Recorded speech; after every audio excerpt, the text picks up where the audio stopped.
The simplest way to use Healium is without a wearable. These are beautiful, nature-based escapes that have the option to be powered by your brainwaves and your heart rate in virtual or augmented reality environments.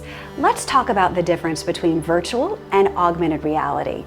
Virtual reality includes these goggles that you put on and you're completely taken somewhere else. You don't have the ability to see the real world.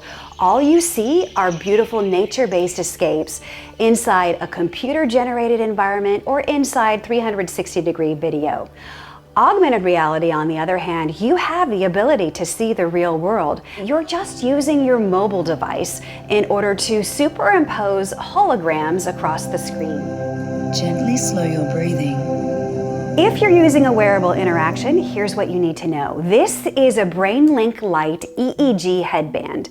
You'll notice on the front of the headband there are sensors that are capturing your brainwave activity. Inside the Healium Pro app, underneath the video menu, click the gear icon and then select Add a Device.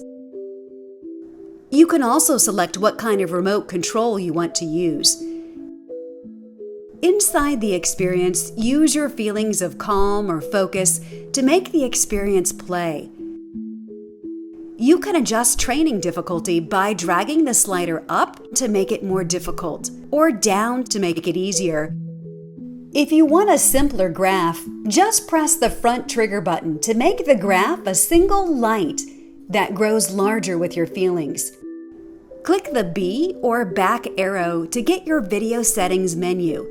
Here you can toggle on and off the brainwave graph or toggle off the breath pacer altogether.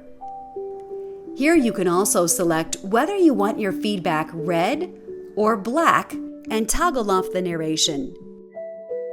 So that's how you use Healium, either with a wearable or without a wearable integration. A reminder, you can use our augmented reality products as well by searching Healium AR in your app store.